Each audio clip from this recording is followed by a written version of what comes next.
मधुकुंज नाम के एक गांव में एक लकड़हारा रामू अपनी बीवी गीता के साथ रहता था। दोनों दिल के बहुत अच्छे थे।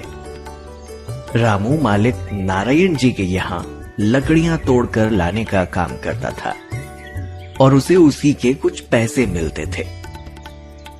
एक दिन ऐसे ही लकड़ी काटने के बाद रामू ने नारायण जी से कहा, साहब, आप मुझे काम की जो पैसे देते हैं वो बहुत ही कम है।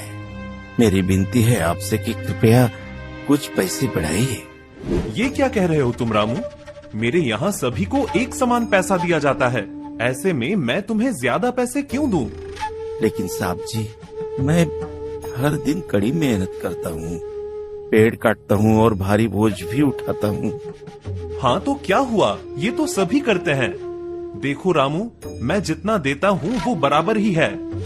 लेकिन साहब, इतने से पैसों में मैं परिवार का गुजारा कैसे करूँगा? मैं तुम्हें कोई ज्यादा पैसे नहीं देने वाला। अगर काम करना है तो करो, नहीं तो छोड़ दो।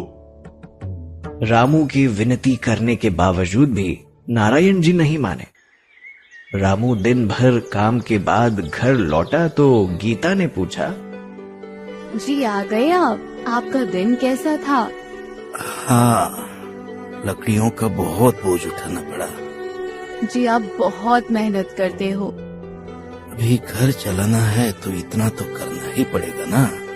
आप कहो तो मैं भी चलूं आपके साथ, आपको मेरी मदद हो जाएगी। अरे नहीं, तुम घर संभालती हो वही बहुत बड़ी बात है मेरे लिए। बाहर मैं संभाल लूंगा, तुम चिंता मत करो। ऐसे ही खाना खाकर बातें करते हुए दोनों सो गए। अगले दिन रामू रोजाना की तरह अपने काम पर गया। लकड़ी काटने के कुछ देर के बाद एक जरूरतमंद बूढ़े इंसान, अरे सुनो तो बेटा, हाँ, क्या पास में कोई खाने की दुकान है? हाँ, मैंने 2 दिन से खाना नहीं खाया है। हाँ, जी बाबा, दुकान तो है लेकिन काफी दूर है, आपको बहुत दूर तक चल के जाना होगा। कोई बात नहीं बेटा, कोई बात नहीं। हाँ, मुझे बहुत भूख लगी है, मुझे वहां तक जाना ही होगा। हाँ, बाबा, आप चाहे तो मेरा खाना खा लो। हाँ? नहीं बेटा, नहीं, तुम्हारा खाना नहीं खा सकता मैं। मुझे तुम्हें परेशान नहीं करना है। हाँ, नहीं, मुझे बिल्कुल भी परेशानी नहीं है बाबा, हम दोनों साथ में खाते हैं। आइए बाबा। दोनों ने साथ में खाना खाया और किशन जी वहां से चले गए। रामू भी अपना काम करके घर पर लौट के आया। जी क्या हुआ, आप परेशान लग रहे हैं? रोज ये ऐसे लकड़ी काटना और ऊपर से पैसे भी इतने कम मिल रहे हैं। ऐसे में हमारा गुजारा करना तो बहुत कठिन है। आगे चलकर हमें बच्चा हो गया तो हम क्या करेंगे? हाँ? हमें इस बारे में भी तो सोचना होगा ना। क्यों? आप सही कह रहे हैं।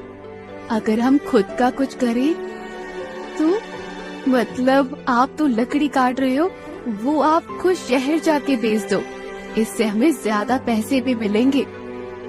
तुम्हारी बात तो सही है गीता, लेकिन शहर में इतनी सी लकड़ियाँ कोई नहीं खरीदेगा। हमें ट्रक भर के लकड़ी लेके जानी होगी। और इतनी लकड़ियाँ इकट्ठा करने के लिए 2-3 महीने तो लग ही जाएंगे ना, तब घर में पैसा कहाँ से आएगा? ऐसी जिंदगी है हमारी, हम कुछ नहीं कर पा रहे हैं। हे भगवान, अब आप ही कुछ रास्ता दिखाइए। चिंता करते हुए ही दोनों ने पूरी रात बिताई। अगले दिन रामू फिर अपना काम करते हुए लकड़ी काट रहा था।